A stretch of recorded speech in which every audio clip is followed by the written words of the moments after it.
Hello साथियों, तो UP triple S C ASO exam का जो है आज मैं आप सभी को यहाँ पर दूसरा प्रैक्टिस सेट जो है वो सॉल्व कराने वाला हूँ। इसके अलावा जो आपको फ्री स्टैटिक नोट्स दी जा रही हैं, तो अगर मैं बात करूँ तो यहाँ पर मैंने आपको पहले चैप्टर का दिया था और आपको यहाँ पर आज मैं जो है कि दूसरा यूनिट या दूसरा यूनिट बोल सकते हैं या दूसरा चैप्टर आप बोल सकते हैं, इसकी कंप्लीट पीडीएफ मैंने तैयार कर दी है थ्योरी की। ठीक है, और ये आज ही जो है ऐप पर अपलोड भी कर दी गई है, यानी कि यहाँ पर जो है आपको ये एलवी क्लासेस ऐप है हमारा, इसको आप चाहे प्ले स्टोर से सर्च कर लीजिए। ठीक है, या फिर आपको वीडियो के डिस्क्रिप्शन में भी लिंक मिल जाएगा। और यहाँ पर जो है आपको ये गवर्नमेंट एग्जाम नोट्स वाले सेक्शन में जाना है। यहाँ पर आपको जो है क्रम से सभी UP triple S C ASO की जो नोट्स हैं वो बिल्कुल फ्री में जो है यहाँ पर प्रोवाइड की जा रही है। तो यहाँ से आप इसकी जो है कंप्लीट थ्योरी नोट्स डाउनलोड कर लीजिएगा और प्रैक्टिस सेट भी आपका ये अपडेट हो जाएगा उसमें भी। ठीक है, देखिए यहाँ पर क्वेश्चन दिया गया है कि अनुसंधान की प्रक्रिया में मूल रूप से एकत्रित किए गए आंकड़ों को क्या कहा जाता है। सबसे पहले ध्यान दीजिए किसकी बात हुई है, यहाँ पर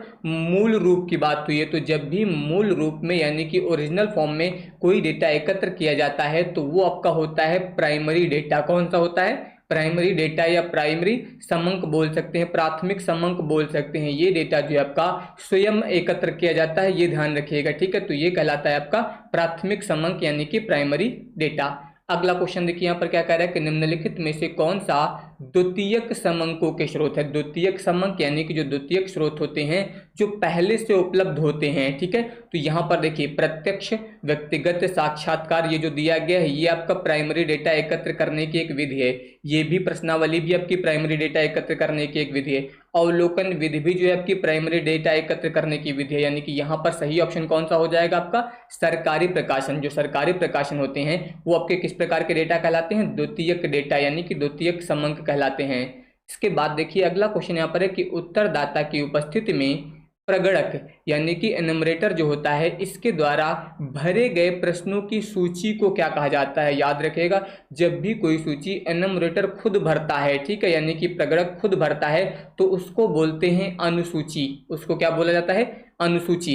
इसमें बहुत पूछा जाता है, प्रश्नावली और अनुसूची में डिफरेंस याद रखिएगा। प्रश्नावली वो होती है जिसे यहाँ पर जब यहाँ पर जो प्रगणक जाता है पूछने तो इसे जो है क्वेश्चनर खुद ही भरता है। ठीक है, यहाँ पर जो है इसे उपभोक्ता खुद भरेगा। ठीक है, जो शिक्षित यहाँ पर होगा वही भरेगा, लेकिन अनुसूची जो है ये प्रगणक जो होगा ये स्वयं भरता है यहाँ पर जानकारी एकत्र करके। ठीक है, तो ये दोनों में डिफरेंस याद रखिएगा। इसके बाद आ जाइए अगला कह रहा है कि डाक प्रश्नावली विधि सबसे उपयुक्त तब होती है जब, देखिए यहाँ पर किसकी बात हुई है? प्रश्नावली की बात हुई है।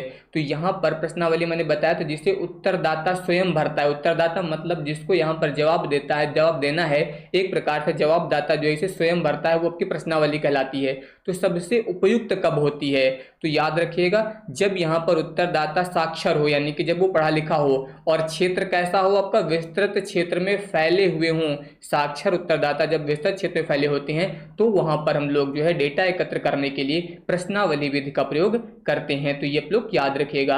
अगला यहाँ पर है भारत की जनगणना द्वारा एकत्रित आंकड़े किसका उदाहरण है। तो याद रखिएगा ये पहले से एकत्रित डाटा होते हैं। जो जनगणना की गई है इसे एक स्वतंत्र शोधकर्ता के लिए जो यहाँ पर एकत्रित किया जाता है। तो यहाँ पर जो है किस प्रकार के डेटा है आपसे पूछ रहा है। तो याद रखिएगा जब भी जनगणना की बात होगी तो जनगणना जो है आपकी ये द्वितीयक समंक कहलाते हैं, यानी कि सेकेंडरी डेटा जो है कहलाते हैं। इसके बाद देखिए अगला कह रहा है कि एक पायलट सर्वेक्षण क्या होता है। देखिए यहाँ पर किसकी बात हुई है? पायलट सर्वे की बात हुई है। अभी मैंने आपको प्रश्नावली के बारे में बताया था। प्रश्नावली मैंने क्या बताया था कि ऐसी सूची जिसे उत्तरदाता स्वयं भरता है। तो यहाँ पर जो है उसी प्रश्नावली का जो पूर्व परीक्षण होता है उसी पूर्व परीक्षण को पायलट सर्वेक्षण कहा जाता है। ये याद रखिएगा, एक छोटे समूह पर जो प्रश्नावली होती है उसी प्रश्नावली का जो पूर्व परीक्षण किया जाता है उसे ही यहाँ पर पायलट सर्वे बोला जाता है। तो ये आप लोग याद रखिएगा। अगला कह रहा है यहाँ पर कि डेटा संग्रहण की कौन सी विधि आमतौर पर सबसे महंगी और समय लेने वाली होती है। तो आप सभी लोग यहाँ पर बता सकते हैं बहुत ही आसानी से कौन सी विधि होती है। तो वो होती है आपकी प्रत्यक्ष व्यक्तिगत अनुसंधान विधि, क्योंकि इस विधि में जो है यहाँ पर प्रत्येक व्यक्ति के पास जा करके जो है जानकारी एकत्र करनी पड़ती है। तो ये विधि सबसे महंगी भी पड़ती है और इसमें समय भी सबसे ज़्यादा लगता है। तो ये आपको याद रखना है। इसके बाद आ जाइए, अगला क्वेश्चन कह रहा है कि वह व्यक्ति जो सांख्यिकी पूछताछ यानी कि इंक्वायरी आयोजित करता है क्या कहलाता है। याद रखिएगा, जो भी यहाँ पर सांख्यिकी पूछताछ यानी इंक्वायरी आयोजित करता है उसे इन्वेस्टिगेटर यानी कि अनुसंधानकर्ता बोला जाता है। क्या बोला जाता है? उसे यहाँ पर जो है अनुसंधानकर्ता बोला जाता है। अगला क्वेश्चन देखिए, अगला यहाँ पर लिखा है कि निम्नलिखित में से कौन सा डेटा अधिक विश्वसनीय और सटीक होता है। तो याद रखिएगा, जो आपके प्राइमरी समंक होते हैं, जो प्राथमिक डेटा होता है, ये ज़्यादा विश्वसनीय और यहाँ पर जो है अगर बात की जाए तो ज़्यादा विश्वसनीय और सटीक होते हैं। ऐसा क्यों होता है? क्योंकि ये स्वयं से एकत्र किए जाते हैं, आप सभी को पता है, ठीक है। इससे यहाँ पर जो अनुसंधानकर्ता स्वयं एकत्रित करता है, इसलिए ये ज़्यादा विश्वसनीय होते हैं। इसके बाद आ जाइए, अगला यहाँ पर कह रहा है कि जब मूल डेटा किसी एजेंसी के द्वारा एकत्र किया जाता है और आप इसे अपने अध्ययन के लिए उपयोग करते हैं, तो देखिए पहले किसी और के द्वारा एकत्र किया गया था, अब उससे आप यूज कर रहे हैं, तो ये आपके लिए क्या बन जाएगा? द्वितीयक डेटा बन जाएगा। ये याद रखिएगा, अब ये आपके लिए द्वितीयक डेटा का कार्य करेगा। इसके बाद आ जाइए, अगला क्वेश्चन यहाँ पर देखिए कह रहा है कि जनसंख्या यानी कि समग्र की प्रत्येक इकाई के अध्ययन को क्या कहा जाता है। जब भी यहाँ पर पूरी जनसंख्या की बात होगी, यहाँ पर पूरी पॉपुलेशन की बात हो रही है, किसकी बात हो रही है? पूरी पॉपुलेशन यानी कि समग्र जनसंख्या की बात हो रही है, तो इसकी प्रत्येक इकाई के अध्ययन के लिए यहाँ पर संगणना यानी कि सेंसस सर्वे का प्रयोग किया जाता है। ये आप लोग याद रखिएगा, जब भी जनसंख्या यानी कि समग्र इकाई के अध्ययन की बात होगी तो यहाँ पर जो है किसका प्रयोग किया जाएगा? संगणना सर्वेक्षण का प्रयोग किया जाएगा। तो ये आप लोग याद रखिएगा। इसके बाद आ जाइए, अगला कह रहा है कि एक प्रतिदर्श तकनीक जहां समग्र की प्रत्येक इकाई के चुने जाने की समान और ज्ञात संभावना होती है।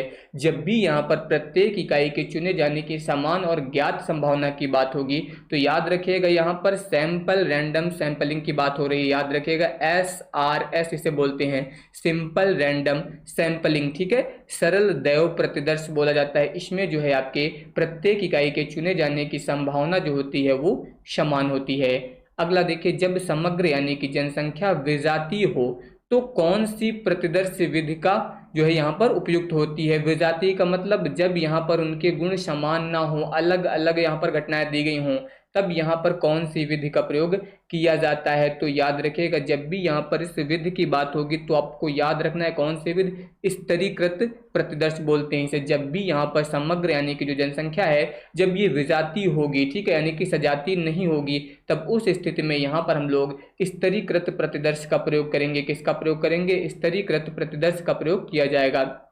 इसके बाद आ जाइए, अगला कह रहा है कि सूची में से प्रत्येक केवें आइटम का चयन करना क्या कहलाता है। जब भी यहाँ पर केवें आइटम का चयन करने की बात होगी, कभी कभी के लिख के आ जाएगा, कभी कभी एनवें आइटम की बात करेगा, ठीक है। तो याद रखिएगा, यहाँ पर व्यवस्थित प्रतिदर्श की बात हो रही है। किसकी बात हो रही है? सिस्टमैटिक सैंपलिंग की बात हो रही है, ठीक है, ये आपको याद रखना है। इसके बाद आ जाइए अगले क्वेश्चन पर। अगला कह रहा है कि लॉटरी विधि जो है एक तकनीकी है जिसका उपयोग किया जाता है। तो यहाँ पर किसकी बात हो रही है? लॉटरी विधि की। तो लॉटरी विधि जो तकनीक होती है वो किसकी होती है? वो रैंडम सैंपलिंग की होती है, क्योंकि रैंडम सैंपलिंग में पहले ही मैंने बताया था कि यहाँ पर प्रत्येक इकाई के चुने जाने की प्रायिकता जो है, संभावना वो जो है समान होती है, ठीक है। इसके बाद आ जाइए, अगला कह रहा है कि निम्नलिखित में से कौन सी एक गैर प्रायिकता प्रतिदर्श विधि है। यहाँ पर किसकी बात हो रही है? गैर प्रायिकता प्रतिदर्श विधि की बात हो रही है। तो जब भी यहाँ पर गैर प्रायिकता की बात होगी तो इसका मतलब कोटा सैंपलिंग की बात हो रही है। किसकी बात हो रही है? यहाँ पर कोटा सैंपलिंग जो है आपकी, ये एक नॉन प्रोबेबिलिटी प्रतिदर्श विधि है, ये आपको याद रखना है। अगला यहाँ पर कह रहा है कि प्रतिदर्श अनुमान और वास्तविक जनसंख्या पैरामीटर के बीच के अंतर को कहा जाता है। जब भी प्रतिदर्श अनुमान और वास्तविक जनसंख्या पैरामीटर के बीच के अंतर की बात होगी तो इसका मतलब सैंपलिंग एरर की बात हो रही है। किसकी बात हो रही है?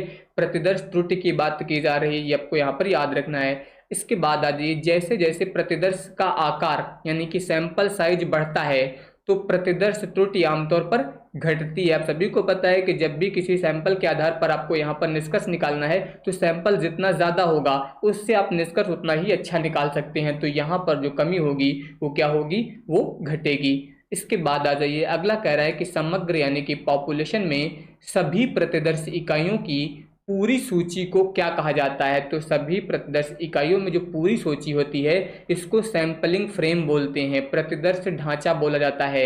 जो समग्र में सभी प्रतिदर्श इकाइयों की जो पूरी सूची होती है उससे क्या बोलते हैं? सैंपलिंग फ्रेम यानी कि प्रतिदर्श ढांचा बोला जाता है।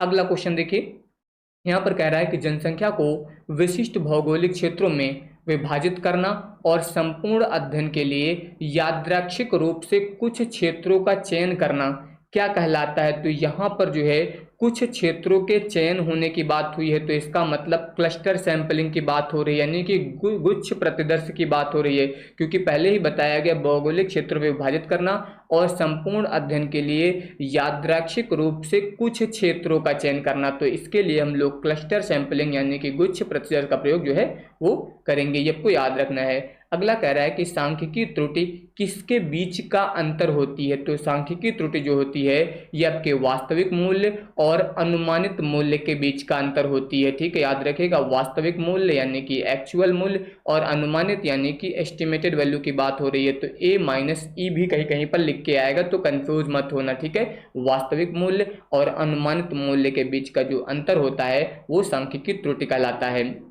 अगला देखिए, ये देखिए यहाँ पर लिखा है, यदि ए जो है आपका वास्तविक मूल्य यानी कि एक्चुअल मूल्य की बात हो रही है और यहाँ पर एस्टिमेटेड यानी कि अनुमानित मूल्य की बात हो रही है, तो निरपेक्ष त्रुटि है।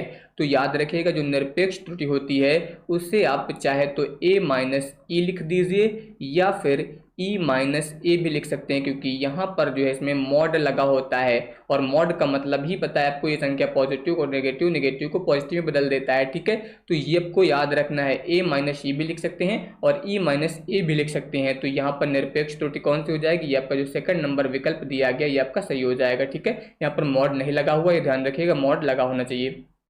अगला देखिए, अगला कह रहा है कि सापेक्ष त्रुटि की गणना कैसे की जाती है? तो सापेक्ष त्रुटि यानी कि जो रिलेटिव एरर होती है इसकी गणना हमेशा अनुमान पर आधारित होती है। जो आपकी सापेक्ष त्रुटि होती है इसकी गणना हमेशा जो है वो किस पर आधारित होती है? अनुमान पर जो है आधारित होती है। इसके बाद देखिए, यहाँ पर क्वेश्चन दिया गया है कि वह नियम जो यह बताता है कि एक बड़े समूह से यादृच्छिक रूप से चुने गए मध्यम रूप से बड़ी संख्या में पदों में औसत रूप से बड़े समूह की विशेषताएं होने की लगभग निश्चितता होती है। ध्यान दीजिए, यहाँ पर क्या बोला गया कि एक बड़े समूह से यादृच्छिक रूप से चुने गए मध्यम रूप से जो बड़ी संख्या है उसके पदों में औसत रूप से जो है बड़े समूह की विशेषताएं होने की लगभग निश्चितता होती है। तो ये नियम याद रखिएगा, सांख्यिकी का नियमितता नियम कहलाता है। कौन सा नियम कहलाता है? लॉ ऑफ स्टैटिकल रेगुलरिटी नियम जो है यहाँ पर ये कहलाता है। इसके बाद आ जाइए, अगला कह रहा है कि वे त्रुटियां जो प्रतिदर्श का आकार बढ़ने पर एक दूसरे को रद्द यानी कि कैंसिल करने की प्रवृत्ति रखती हैं, तो याद रखिएगा उन्हें बोला जाता है अनभिन्नत यानी कि निष्पक्ष त्रुटियां बोलते हैं। वे त्रुटियां जो प्रतिदर्श का आकार बढ़ने पर एक दूसरे को रद्द करने की प्रवृत्ति रखती हैं उनको जो है यहाँ पर निष्पक्ष त्रुटियां बोला जाता है। इसके बाद आ जाइए, अगला कह रहा है कि प्रतिशत त्रुटि प्राप्त करने के लिए सापेक्ष त्रुटि को किससे गुणा किया जाता है? तो प्रतिशत त्रुटि को प्राप्त करने के लिए जो सापेक्ष त्रुटि होती है इसमें हमेशा 100 से गुणा करते हैं। किससे गुणा किया जाता है? 100 से जो है यहाँ पर गुणा किया जाता है। अगला देखिए, यदि वास्तविक उत्पादन कितना है? 500 टन और अनुमानित कितना है? 450 टन, तो निरपेक्ष त्रुटि किसकी बात हुई है? निरपेक्ष त्रुटि की। तो अभी मैंने बताया था कि एक्चुअल वैल्यू और माइनस एस्टिमेटेड वैल्यू। ठीक है, तो यहाँ पर देखिए एक्चुअल वैल्यू कितनी है? 500 टन है, यानी कि ये हो जाएगा 500। एक्चुअल यहाँ पर जो एस्टिमेटेड वैल्यू है वो कितनी है आपकी? 450। अगर 500 से 450 घटा देंगे तो कितना मान आएगा? 50 टन आ जाएगा, यानी कि इसका जो विकल्प नंबर बी दिया गया 50 टन ये सही हो जाएगा। इसके बाद आ जाइए, कह रहा है कि अभिन्नत त्रुटियों को इस रूप में भी जाना जाता है। तो जो अभिन्नत त्रुटियां होती हैं इनको यहाँ पर जो है संचयी त्रुटियों के रूप में भी जाना जाता है। जो अभिन्नत त्रुटियां होती हैं इनको किस रूप में जाना जाता है? संचयी त्रुटियों के रूप में जाना जाता है। अगला क्वेश्चन ध्यान दीजिए, यहाँ पर जो है इसमें दिया गया है आपका अगला क्वेश्चन कि गैर प्रतिदर्श त्रुटियां यानी कि नॉन सैंपलिंग एरर जो है वो किस में हो सकती है? तो नॉन सैंपलिंग एरर जो होती है आपकी वो किस में हो सकती है? तो याद रखिएगा वो आपके संगणना भी में हो सकती है और प्रतिदर्श, दोनों सर्वेक्षणों में यहाँ पर जो है नॉन सैंपलिंग एरर जो है आपकी हो सकती है। तो ये आपको याद रखना है। इसके बाद आ जाइए, कह रहा है कि बड़ी संख्याओं की जड़ता का नियम का अर्थ क्या है? तो बड़ी संख्याओं की जड़ता का नियम का अर्थ होता है कि छोटे समूहों की तुलना में जो बड़े समूह हैं ये अपेक्षाकृत अधिक स्थिर होते हैं। ये जो है जड़ता का नियम कहलाता है कि जो छोटे समूह हैं इनकी तुलना में बड़े समूह जो है वो अपेक्षाकृत अधिक स्थिर होते हैं। ठीक है, ये आपको याद रखना है।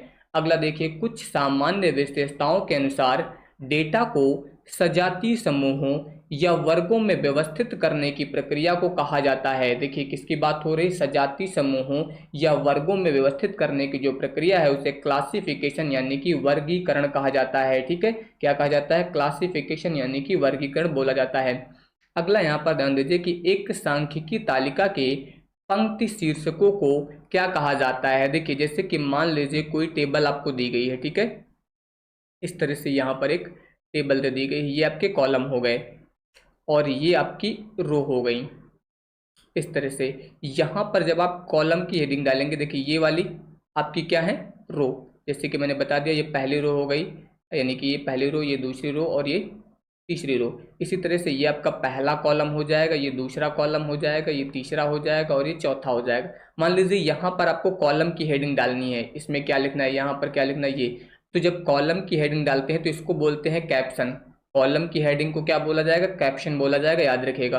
और जो रो की हेडिंग है, रो की हेडिंग का मतलब जो यहाँ पर आप लिखेंगे इस रो के बारे में, तो जो रो की हेडिंग होती है उसको बोलते हैं स्टब, यानी कि यहाँ पर जो है पंक्ति शीर्षक बोला जाता है। तो यहाँ पर पंक्ति शीर्षकों की बात हुई है, ठीक है, किसकी बात हुई है? पंक्ति शीर्षकों की।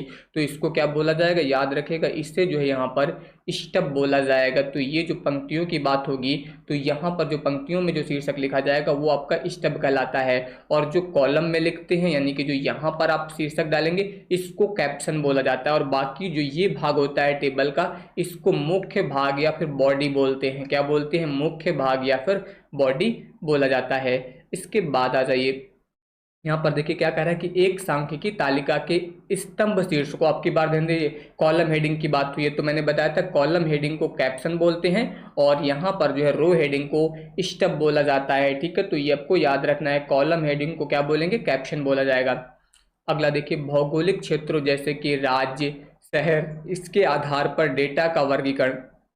जब भी किसी स्थान के आधार पर जो है डेटा का वर्गीकरण करते हैं तो उसे स्थानिक या भौगोलिक वर्गीकरण कहते हैं। क्या बोलते हैं? स्थानिक या भौगोलिक वर्गीकरण कहते हैं। ठीक है, तो ये याद रखिएगा। कालानुक्रमिक क्या होता है? मतलब यहाँ पर समय की बात हो रही है। जब भी कालानुक्रमिक की बात होगी तो इसका मतलब समय के अनुसार यहाँ पर ईयर हो सकता है, मंथ हो सकता है, डे हो सकता है। जब इनके अनुसार यहाँ पर बदला जाएगा तो ये कालानुक्रमिक कहलाएगा। जब किसी स्थान के आधार पर बदला जाएगा तो आपका भौगोलिक या स्थानिक कहलाएगा।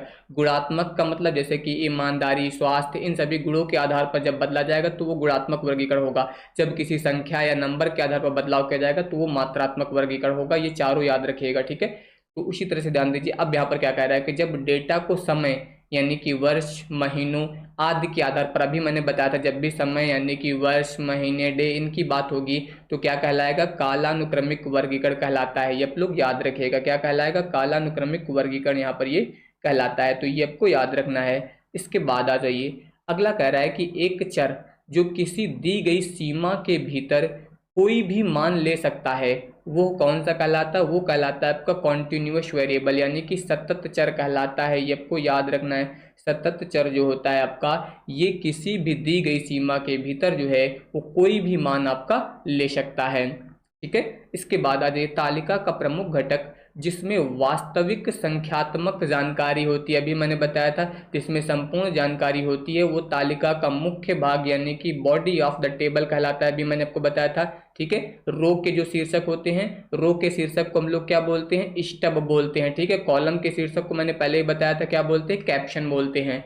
इसके बाद आ जाइए, अगला क्वेश्चन ध्यान दीजिए, यहाँ पर क्या दिया गया, यहाँ पर कह रहा है कि निम्नलिखित में से कौन सा तार्किक क्रम लॉजिकल सीक्वेंस में है। तो सबसे पहले ध्यान दीजिए, हमेशा सबसे पहले क्या होता है? वर्गीकरण होता है, फिर उसकी हम लोग सारणी तैयार करते हैं, फिर लास्ट में क्या किया जाता है? विश्लेषण किया जाता है। तो सबसे पहले क्लासिफिकेशन, टैबुलेशन, फिर आपका एनालिसिस होता है, ठीक है। इसके बाद आ जाइए, अगला कह रहा है कि ईमानदारी, सुंदरता और लिंग जैसी विशेषताएं, अभी मैंने बताया था जब भी हम वर्गीकरण बताया था तो वहाँ पर ये क्या कहलाती हैं? आपकी गुणात्मक विशेषताएं कहलाती हैं। ईमानदारी हो गया, सुंदरता हो गया, लिंग जैसी विशेषताएं जो होती हैं ये गुणात्मक विशेषताएं कहलाती हैं।